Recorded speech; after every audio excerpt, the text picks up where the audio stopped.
အားလုံးပဲမင်္ဂလာပါကိုဆိုင်ရဲ့ Chelsea လိုက် YouTube Channel နဲ့ Facebook Page ကနေပြီးအပြောင်းညီကိုတွေအားလုံးကိုပြန်လည်ပြီးတော့ကြိုဆိုလိုက်ပါတယ်ဒီနေ့ကျွန်တော်ဆွေးနွေးခြင်းတဲ့အကြောင်းအရာလေးကတော့ Chelsea ပရိသတ်တွေကြားမှာရင်နာစာသတင်းတစ်ခုဖြစ်လာတဲ့ Michael Mudryk ရဲ့ပွဲကစားခွင့်၄နှစ်ပိတ်ပင်ခံနိုင်ရတဲ့ဆိုတဲ့သတင်းအကြောင်းအရာလေးပဲဖြစ်ပါတယ်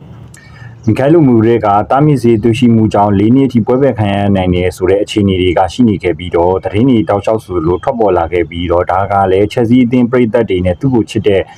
ဒီ Chelsea ပရိသတ်တွေအနေနဲ့ကတော့စိတ်မကောင်းစရာသတင်းတစ်ခုပဲဖြစ်ပါတယ်Mudryk ကိုယ်တိုင်ကတော့သူကဘာမှမသိရတဲ့ဒီတာမစ်စီကိုမှားယွင်းစွာတုံးဆွဲခမိခဲ့တယ်လို့တော့ပြောဆိုခဲ့တယ်ဒါပေမဲ့လည်းကံမကစောင်းစွာနဲ့ပဲပေါ့နော်ဒီစစ်ဆေးမှုမှာတွေ့ရှိခဲ့ပြီးဆိုမှတော့ဒါဟာအပြစ်တစ်ခုဖြစ်သွားခဲ့ပြီပေါ့ဗျာဘယ်လိုပဲလက်ရှိတုံးနေပဲပြောမတုံးနေပဲပြောစစ်ဆေးချက်မှာ result ကအဓိကပဲဆိုတော့ဒါသူကစားသမားဒီလိုမျိုးပဲတုံးနေဆိုတာပုံစံမျိုးဖြစ်သွားခဲ့ပြီ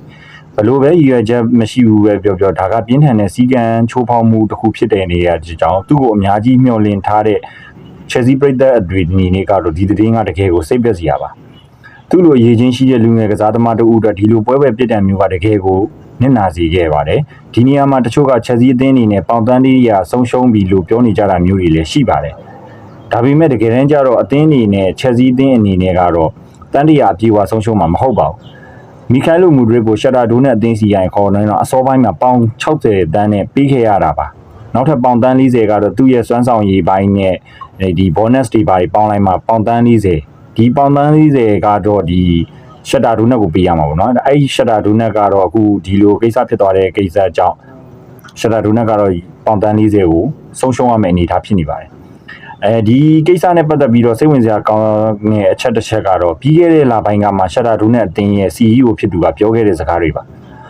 ရှက်တာ CEO အနေနဲ့ကသူကပြောလဲဆိုတော့သူတို့အသင်းအနေနဲ့ Chelsea စီကနေပြောင်းရွှေ့ခြင်းအပြေအဝမရတော့တာမျိုးတွေကိုကြုံတွေ့နေခဲ့ရပြီးတော့ဒီတာမစ်စီကိစ္စကိုလည်းသူကမယုံကြည်ဘူးလို့လည်းပြောခဲ့ပါတယ်ဒါကြောင့်ဒီကိစ္စကိုစုံစမ်းစစ်ဆေးသွားမယ်လို့လည်းဆိုခဲ့ပြီးတော့ Mudryk ကလည်းမတိလိုက်ပဲနဲ့ဒီလိုမျိုးသုံးမိတာပါလို့ဝန်ခံထားတော့ရှက်တာဒိုးနဲ့ CEO ပြောခဲ့တယ်လို့မျိုးMudryk စေမှုရဲ့နောက်ွယ်မှာမတမာမှုတွေမျိုးသားမှုတွေရှိနေမလားဆိုတာကတကယ်ကိုတန်ရဝင်စားပါပဲဒီလိုဖြစ်ရမျိုးဘောလုံးလောကမှာနောက်ွယ်ကရှုပ်ထွေးမှုတွေကိုဒါကတကယ်တမ်းပြောမယ်ဆိုရင်ပေါ့ပါလိုမျိုးပုံစံမျိုးရှုပ်ထွေးမှုတွေကဖြစ်ပေါ်နေတယ်လို့ပါပဲ